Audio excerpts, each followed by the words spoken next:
Are you an atheist? Yes. Yes, I am. Yes. Yes. Yes, sir.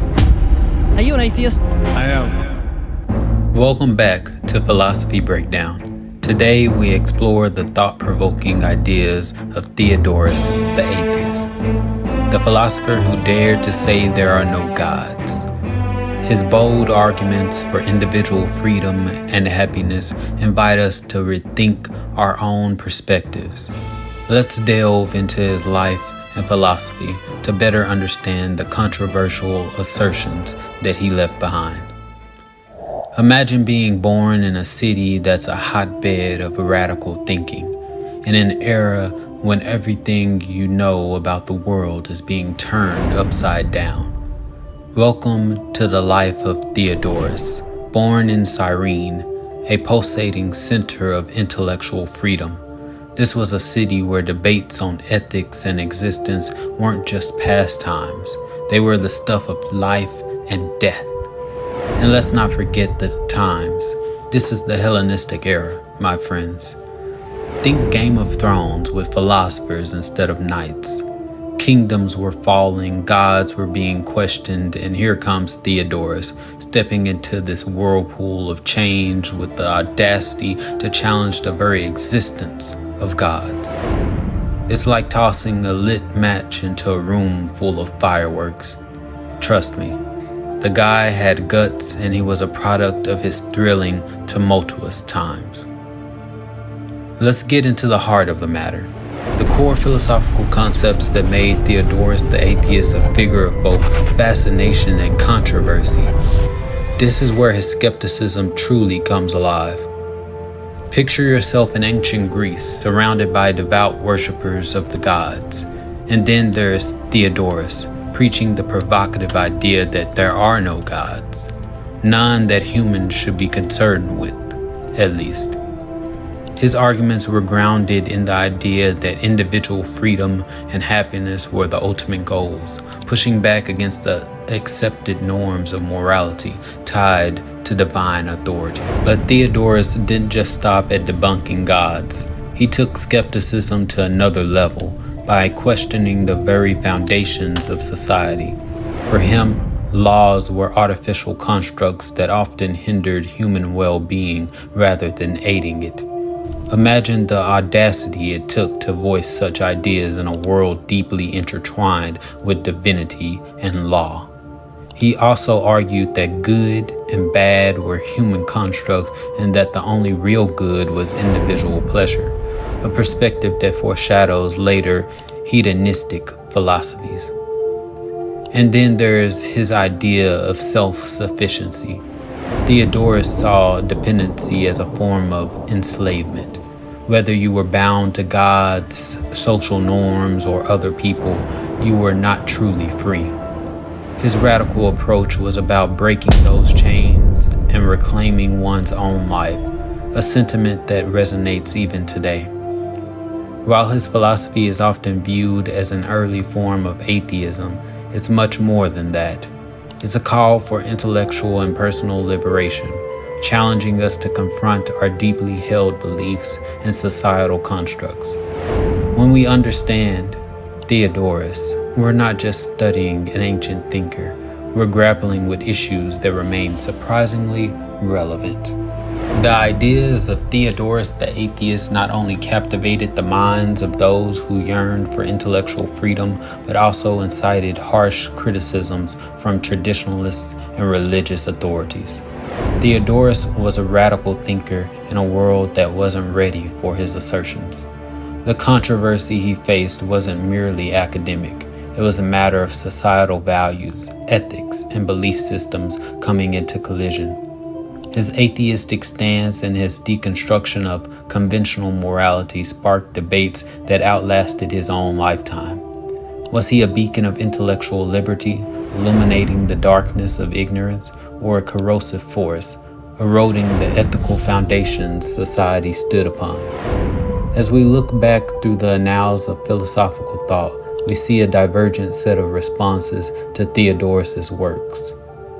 Critics such as Cicero rebuffed him for what they saw as a lack of moral underpinning in his philosophy, arguing that his ideas could potentially lead society into a state of chaos and moral decay.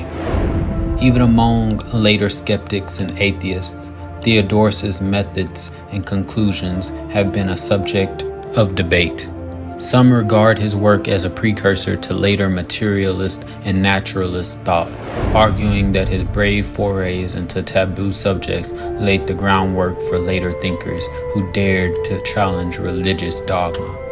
Others question the rigor and coherence of his arguments, suggesting that while bold, they may not withstand the scrutiny applied to subsequent philosophies. In modern times, his works and ideas often come up in discussions related to the boundaries of free speech, the separation of religion and state, and the ongoing debate between atheism and theism. The controversies surrounding Theodorus serve as a reminder of the often polarizing nature of radical ideas and the societal tensions they can unearth. While the controversies surrounding Theodorus the atheist were abundant, they inadvertently served to cement his lasting impact and legacy. Far from being a figure relegated to the footnotes of history, his provocative ideas have continued to reverberate through the centuries.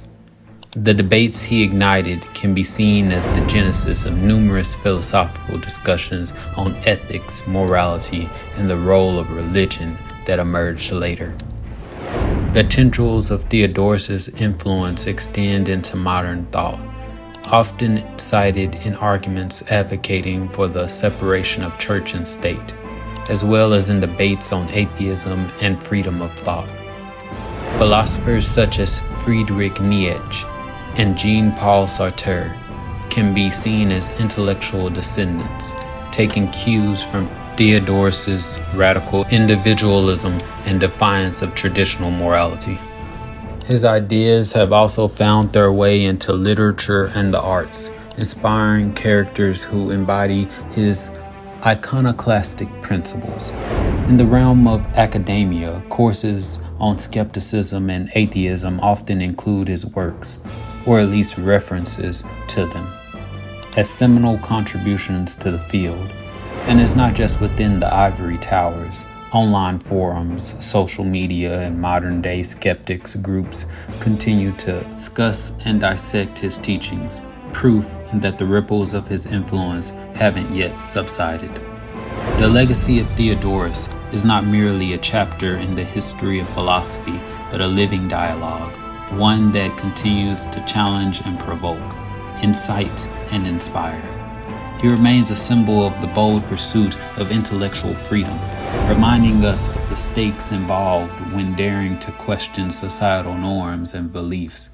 In that sense, the controversies that dogged him have become a testament to his enduring relevance, a narrative woven into the very fabric of philosophical discourse. So you're captivated by Theodorus the atheist's philosophy, and you're wondering, how can I apply his liberating insights into my own life? Well, let's get straight into it. Imagine you're on the verge of making a significant life choice, held back by what society or traditional beliefs dictate. Here's where Theodorian wisdom kicks in. Take a breather and ask yourself, do these preconceived norms truly align with my desires or well-being? More often than not, the answer could be your first step toward personal freedom. Now, let's get that freedom off the drawing board and into the world.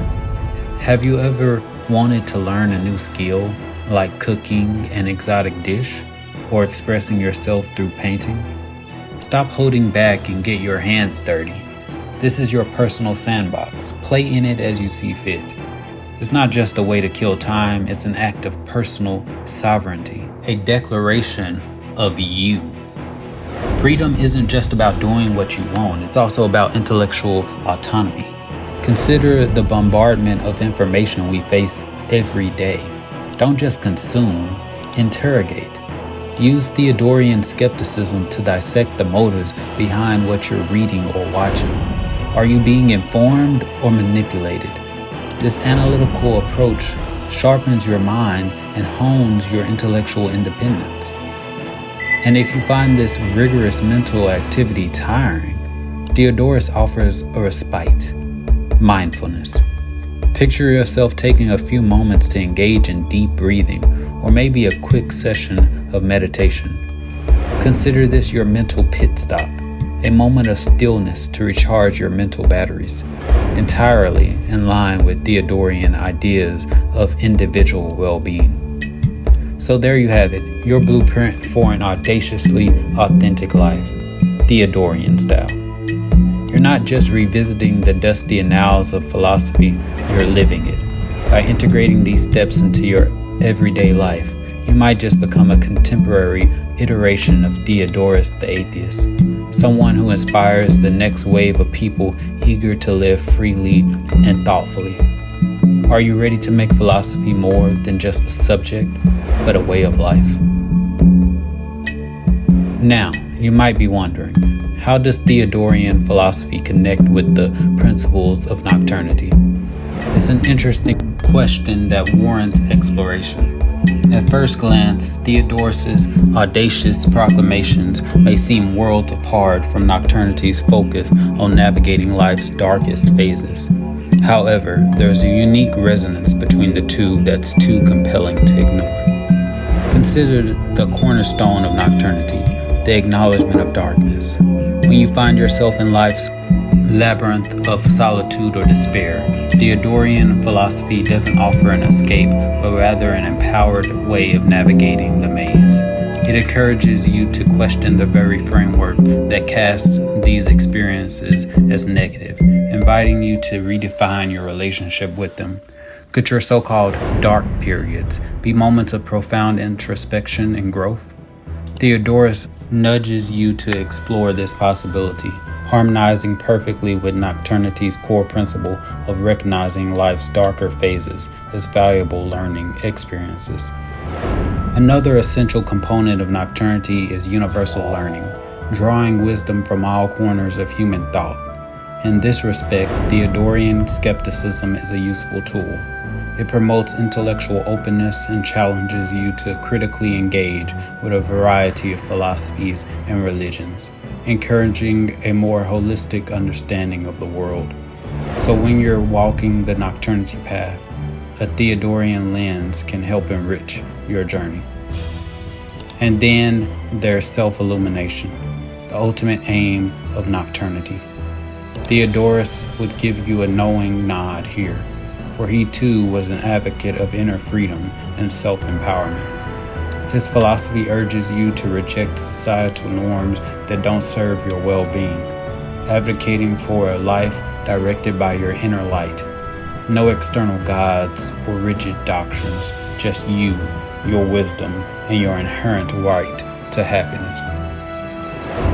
So you see, the philosophies of Theodorus the atheist and nocturnity aren't just compatible, they're complementary. By integrating Theodorian principles into your nocturnity journey, you're not merely acknowledging the darkness, you're armed with a philosophical toolkit to navigate through it. So as you venture through the winding pathways of life's most challenging nights, let the audacious spirit of Theodorus the atheist illuminate your steps. And there we have it, a whirlwind tour through the radical mind of Theodorus the atheist. In a world often shrouded by conventional wisdom, societal norms, and religious doctrines, his ideas challenge us to break free, to rethink, and to truly understand the depths of our own potential. His philosophy not only aligns with, but enriches the principles of nocturnity, empowering us to find our inner light in the darkest of times. Whether you agree with him or not, Theodorus beckons us to ask the questions we often fear to ask, and in doing so, he opens up a new pathway for us, a pathway towards genuine freedom and self-discovery. So as we wrap up, consider this. Maybe the gods Theodorus rejected aren't just celestial beings, but also the limiting beliefs we cling to. By daring to question, you too can find your own light, your own path, in the intricate maze of life's challenges. Thank you for joining us on another journey through Philosophy Breakdown. Until next time, keep questioning, keep challenging, and most importantly, keep shining your own light.